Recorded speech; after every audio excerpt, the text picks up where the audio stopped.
Wow, June, I'll give you credit. You really know how to cut to the chase.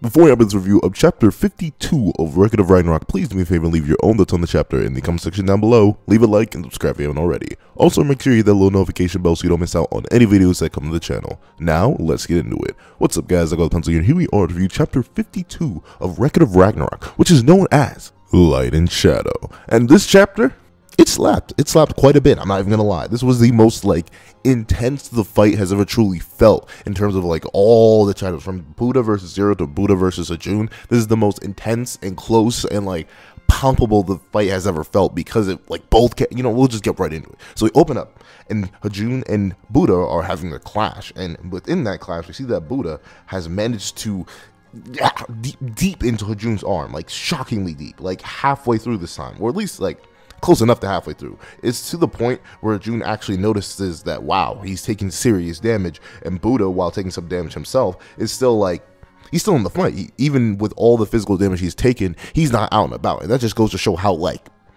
oddly determined this man Buddha is. I know obviously he's fighting for his life right now, but still at the same time, this man's a monster for having the sheer strength and force of will to cleave into Hajun when he has his eye missing, his side gouge out, his shoulder ripped open. He's doing a lot for how much damage he's taken up to this point.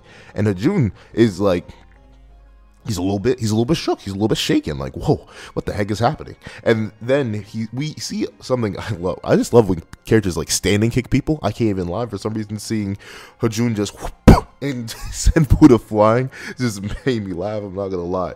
But then we get to see the Hajun's reflecting. He's essentially doing what I just did. Really, even if you're getting stabbed in the abdomen, he's still wielding the scythe.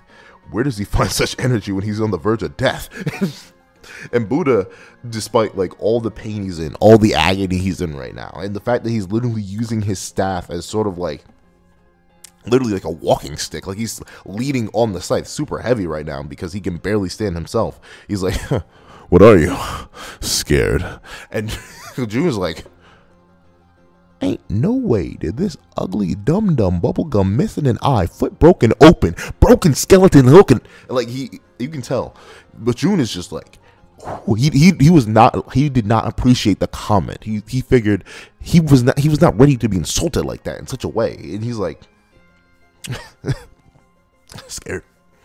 You mean that I am afraid of you? And I love how Hajun once again, he's been leaping personalities a lot. I still prefer robotic Hajun, but this Hajun that goes, whoa, now I was playing with you, boy. Do not get ahead of yourself. I would never be scared of an inferior being like you. And honestly, I know Hajun did take a good chunk of damage. He is bleeding from the arm. He just got sliced in.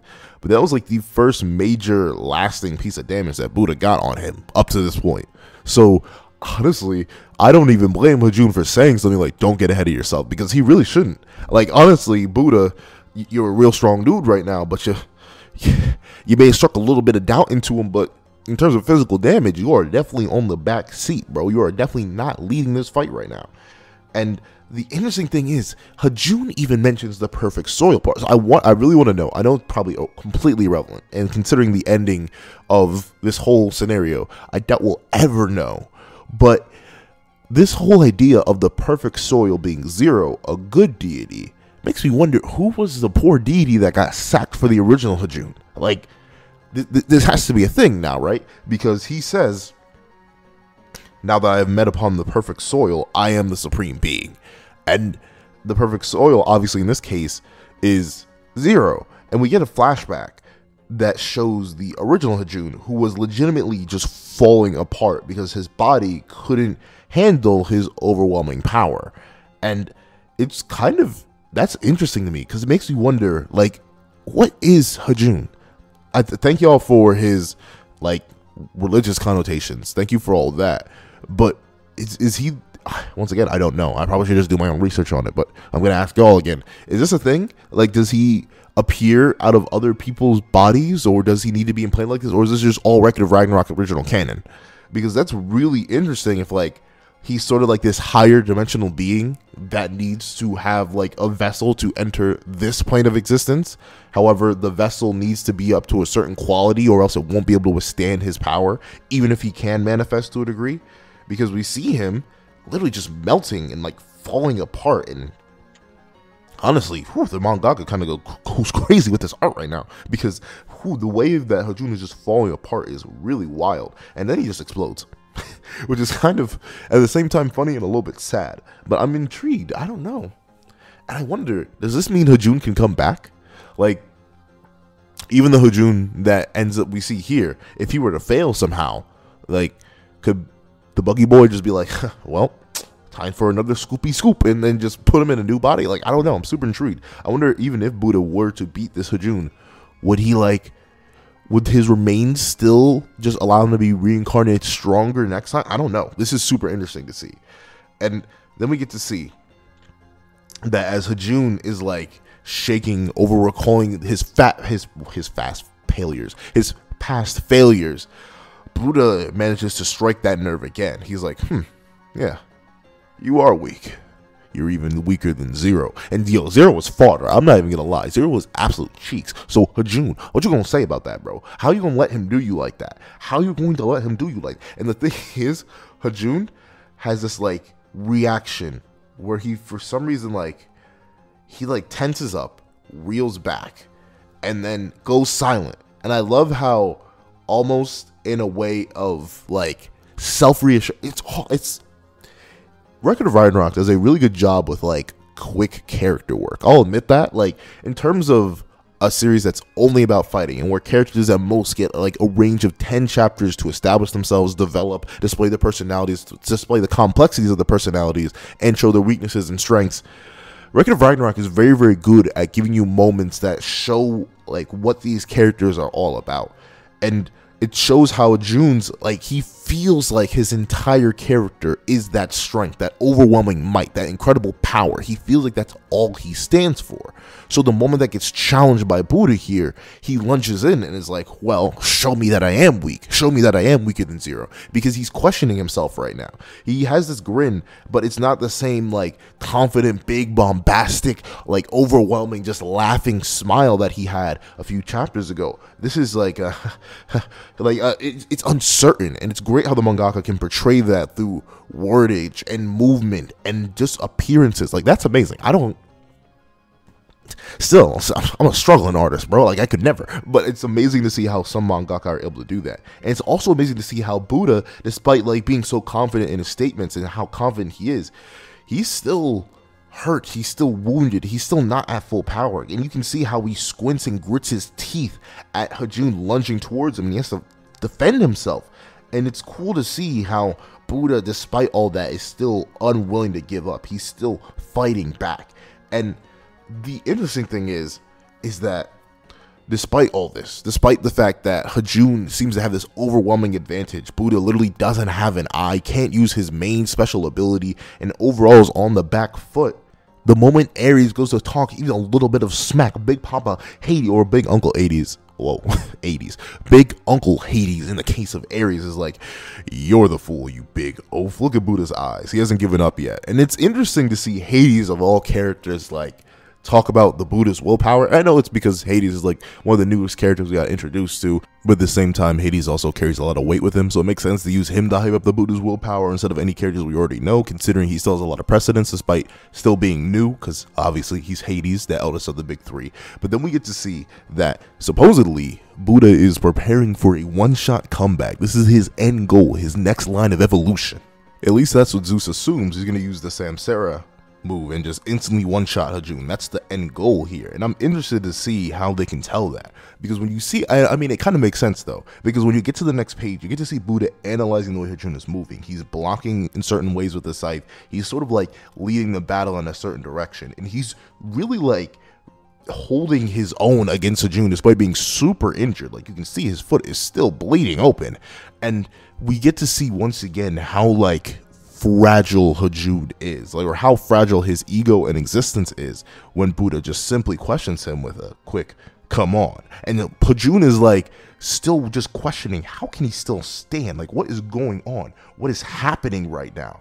And the thing is, Hajun starts to sweat, and this just builds into how Hajun is just a fragile character. Like, in the end, he's still just a child that has no real preconception of his own existence. He just believes he is supreme because he is all powerful. But the moment that supremacy is challenged by another being, a being that's even weaker than him, as we've seen so far, it doesn't matter, because it's simply the simple question of, am I the strongest?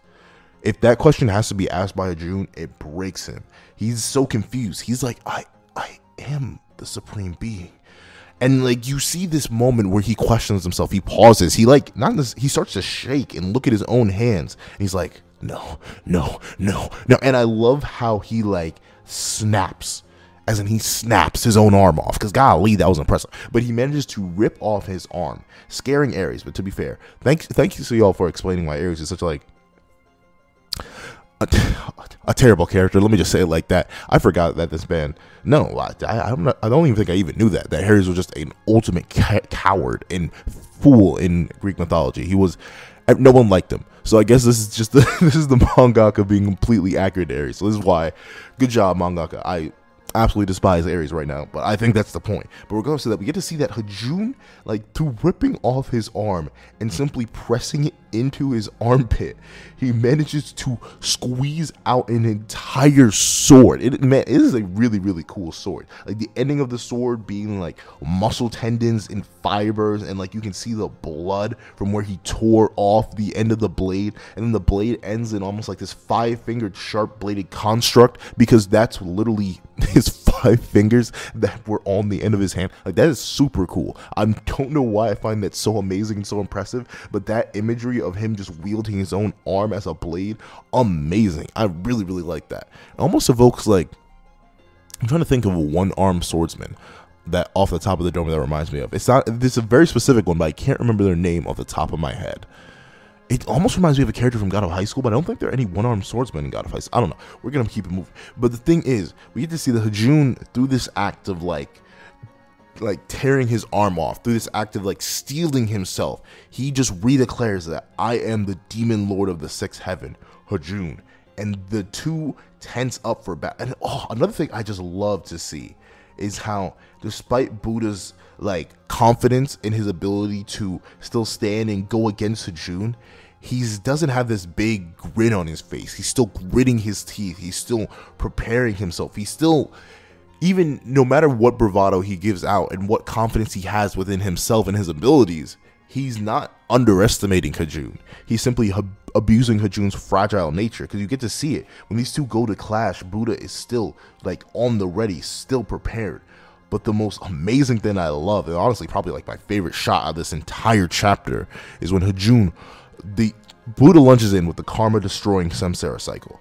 And the thing is, Hajun reels in with his massive blade in this beautiful like perspective shot where he went with the blade on he like had the blade on his on his left, and then he reeled back, swung it overhead, and sliced it downwards. And just instantly, like, it's an amazing shot, because you can see like this great flow of momentum, and it's honestly like Hajun's weapon left a galaxy within the attack itself, like all the stars from the attack in its blaze of glory. The attack splices straight through Buddha's scythe, manages to take the blade and slice it into multiple pieces, to the point where everyone who's witnessing it, from Brunhild to Gear to Hermes to Ares to Hades to Zeus to Odin and Loki, are all like, what? And then before the blade manages to hit the ground, it was already sliced to pieces. So when it like gets in close proximity to the ground, it shatters into multiple pieces. Even Sasaki, Isami Kondo, Soji Okita, and his Volun, they're all like in pure shock of what just happened. Because you got to realize the unfathomable speed that Hajun had to move with to perform that maneuver. Like, he legitimately not only sliced Buddha's scythe clean in half, he sliced the blade of the scythe multiple times. And it's crazy because Hajun does not even stop. Like, Buddha is in absolute shock. Like, he's like, oh, you've got to be kidding me. And the thing is, the staff instantly just breaks off back to its original self because it got broken again. And it's like, well, I guess I got to retreat now. And then Hajun, wasting no time at all, goes in with divine retribution and lunges out with his blade.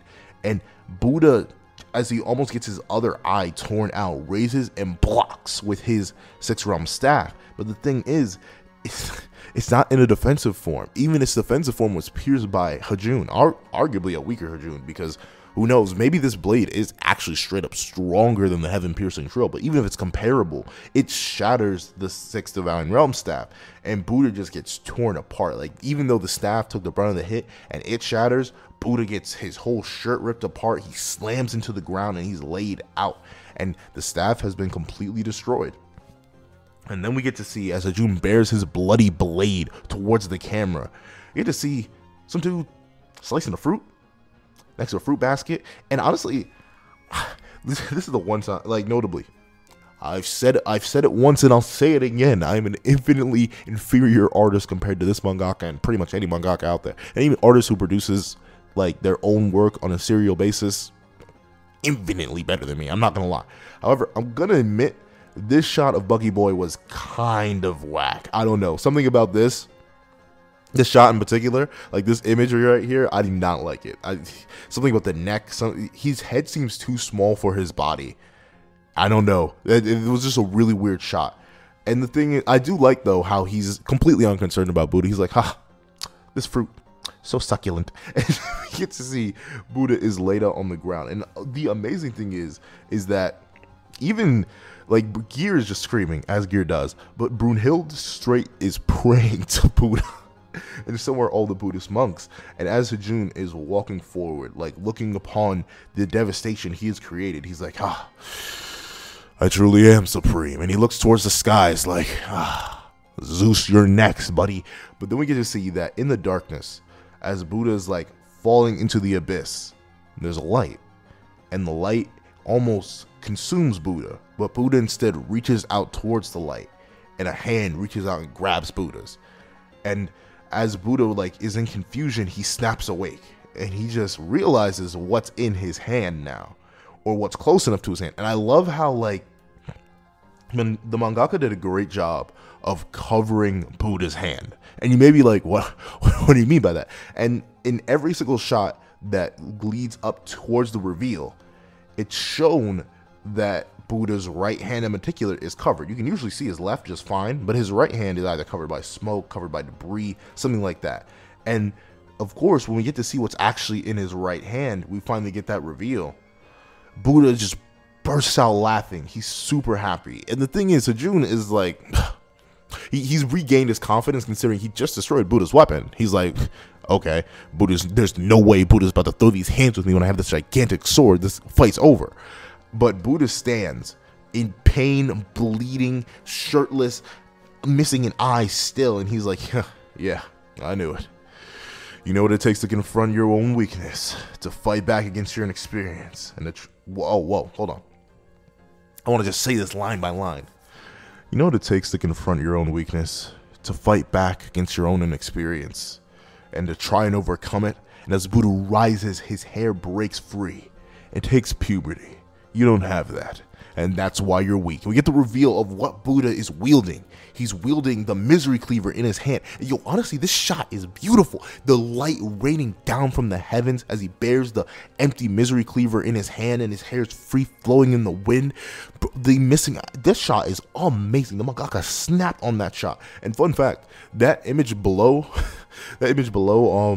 Buddha in this shot, I was going to try to draw for this chapter review, but for some reason, like, I just couldn't manage it. Like, I wasted a whole hour trying to draw that Hajun. I struggle with drawing both Hajun and Zero for some reason. Those characters are just weird to draw. I can draw Buddha just fine, but for some reason, I cannot draw Hajun.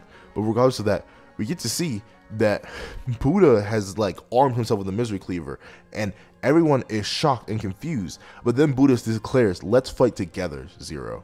Fates intertwined." We get this beautiful overlapping image of Zero holding the Misery Cleaver with Buddha, and we get the divine weapon Lotus Volune. And it's interesting, I guess. Is Zero's soul just chilling? Like, can Volune's, a part of me is just gonna let this slide because it's too cool, it's too epic, and I was nowhere near expecting this at all. But the thing is, you can just do Volune with a soul. Like, I thought you had to have a body that, like, morphed into the weapon. Like, did Zero's soul residing in Misery Cleaver, and like that was his last remnants. It's just sort of implied by what happens later on, but like I'm just wondering, because that seemed like a very interesting yet weird detail that Zero and Buddha can just do a Volund. Like I guess Buddha was a human to a degree, and he just now is a god, so it makes sense that he can do a Volund at all. But still, it's super interesting to see that.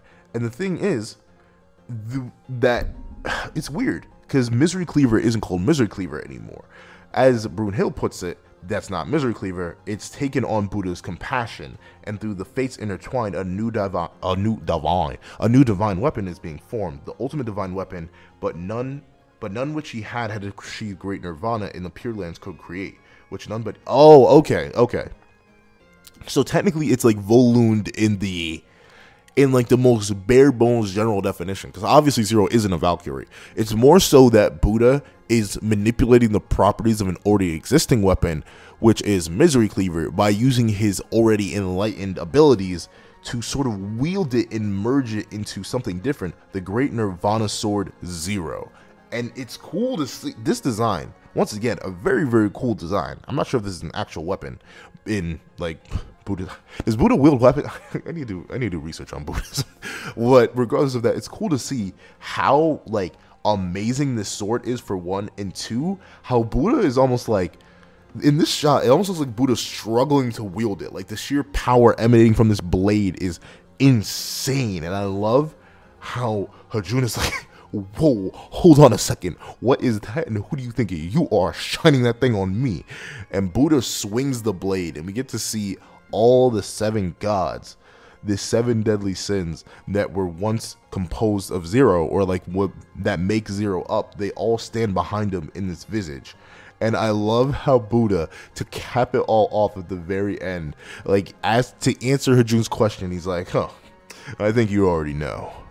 Divine retribution. And it's such a gosh darn it, like this got me unbelievably hyped when I first read it. I'm not gonna lie, this chapter was amazing, and I think it's amazing on multiple reasons. One, as I explained, like this is the most pitch and intense the battle has ever truly felt. Like I know Buddha was technically still on the back foot in this battle, but due to how much it revealed about Hajun's character and how shaken Hajun was about his own possible non-supreme being nature, like seeing all that was amazing. Seeing the characterization of Hajun expand, like admittedly, as much as I did like the robotic Hajun, seeing this like real person Hajun, a person who has doubts, a person who has questions, a person who's scared, I love seeing that. Seeing Buddha put his all in, like literally every fiber of his being into a swing, only to get canceled out, only to be saved by Zero, a person he helped save. The flip of savior, like it's weird to say, how do I say that? Like the flip of saviors, it's not necessarily a flip of saviors, but more so like an elaboration of no. It's something along the lines of Buddha saving somebody, so they came to save him in his hour of need, when everything looked to be the end and it looked like Buddha needed to fall into despair. I think that's beautiful. I love, don't mind me, I just smacked my microphone by accident. But regardless of that, I love to see how everyone had a shocking amount of faith in Buddha. Well, not everyone, well, really the big 3, which is without Poseidon there now, is Zeus, Hades, and Hermes. Like they all had faith in Buddha. Like this chapter is chock full of so many cool things, so many cool reactions. Like seeing the humans react alongside the gods towards the breaking of Buddha's scythe. Like it's just, this chapter is filled with so many bits and sprinkles of so much good detail, good stuff, amazing artwork. Like the only questionable thing I'd say that exists artwork wise in this chapter is that one shot of Buggy Boy. That is it. Every other piece of art in this chapter is just chef's kiss, sublime, like amazing, beautiful, fantastic. I just love to see it. I wish, but wait till I level up as an artist. It'll take me 1,000 years, but one day I'll be even somewhat close to this level. It's great to see. This chapter was just full of amazing stuff, from the artwork to the character work to the backstory of Hajun. Yo, honestly, let me just go into that more. I love the sheer mystery behind Hajun himself. Like, what was he? Where did he come from? The demon lord of the 6th heaven. Are there other Hajuns? Like, is there a 7th heaven? Is there a 5th heaven? Is there a 1 through 4? Like, what? There's so many questions that Hajun brings up. I know we'll never get the answers to, but speculation for days. Like, I love how much stuff there is in this chapter, from character work to the fight itself to character moments to this chapter is honestly a 10 out of 10. Like, legitimately, from the amazing reveal at the end to the reveal of the 7 gods to Buddha and Zero's Volund, everything in this chapter just hit just a little bit different. It's in fact just a little bit harder than things I've witnessed before, and I love it for that. This chapter was honestly grade A amazing, and I think it easily deserves that nice, juicy, meaty 10 out of 10. They'd be smacking, indubitably. But that's what I think. Please tell me what you guys think in the comment section down below. Thank you guys so much for watching. Please remember to like, share, comment, and subscribe. And I hope you guys have a wonderful day. This is that guy with the pencil, writing off.